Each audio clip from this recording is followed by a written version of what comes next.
اعوذ باللہ من الشیطان الرجیم بسم اللہ الرحمن الرحیم السلام علیکم ورحمۃ اللہ وبرکاتہ۔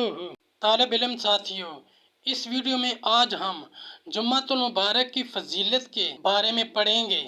جمعہ کا دن، عید کا دن، رسول اللہ صلی اللہ علیہ وآلہ وسلم نے ارشاد فرمایا، مسلمانوں، اللہ سبحانہ تعالیٰ نے جمعہ کے دن کو تمہارے لیے عید کا دن بنایا ہے۔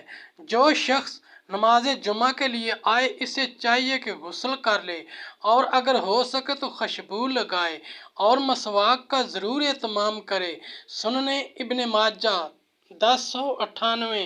نماز جمعہ کے لیے جلدی نکلنا۔ حدیث پاک، جب جمعہ کا دن آتا ہے تو فرشتے مسجد کے دروازے پر کھڑے ہو جاتے ہیں اور ہر آنے والے کا نام لکھتے ہیں۔ جو پہلے آئے اس کو پہلے لکھتے ہیں۔ جلدی آنے والا اس شخص کی طرح ہے جو اللہ تعالیٰ کی راہ میں اونٹ صدقہ کرتا ہے۔ اس کے بعد آنے والا اس شخص کی طرح ہے جو گائے صدقہ کرتا ہے۔ اس کے بعد والا اس شخص کی مثل ہے جو مینڈا صدقہ کرتا ہے۔ پھر اس کی مثل ہے جو مرغی صدقہ کرے۔ پھر اس کی مثل ہے جو انڈا صدقہ کرے۔ اور جب امام خطبے کے لیے ممبر پر بیٹھ جاتا ہے تو وہ اعمال ناموں کو لپیٹ لیتے ہیں اور خطبہ سنتے ہیں۔ بخاری شریف جلد 1 صفحہ 319، حدیث نمبر 929۔ نماز جمعہ کے لیے آنے کی فضیلت۔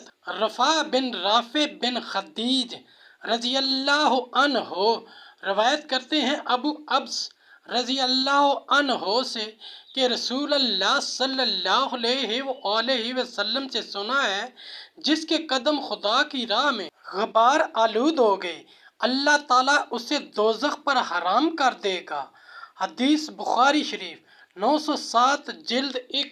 جمعہ کے دن فرشتوں کی حاضری اور دعائیں۔ خاتم النبیین صلی اللہ علیہ وآلہ وسلم نے ارشاد فرمایا، جمعہ کے دن فرشتوں کو مساجد کے دروازوں پر بھیج دیا جاتا ہے اور وہ لوگوں کی آمد لکھتے رہتے ہیں۔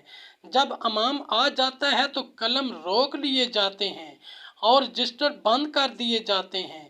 فرشتے ایک دوسرے سے کہتے ہیں، فلاں آدمی کو جمعہ میں آنے سے کس چیز نے روکا ہے؟ پھر کہتے ہیں، اے اللہ، اگر وہ گمراہ ہے تو اسے ہدایت دے، اگر وہ بیمار ہے تو اسے شفا دے، اگر وہ تنگ دست ہے تو اسے دولت مند بنا۔ ساتھیو، ہم نے قرآنی تعلیمات دنیا کے کونے کونے میں پہنچانا ہے، اس لیے آپ بھی لائک کیجئے، شیئر کیجئے اپنے دوستوں اور اپنی فیملی کو۔ میرا چینل قرآن ود ایڈیپیڈیا سبسکرائب کرنے کی دعوت دیجئے اور گھنٹی بجانا نہ بھولنا تاکہ اگلی ویڈیو کا نوٹیفیکیشن آپ کو وقت پہ مل سکے۔ اس صدقہ جاریہ میں آپ بھی حصہ لیجئے۔ اللہ کریم ہم سب کی نیک اور جائز حاجات پوری فرمائے، آمین یا رب العالمین۔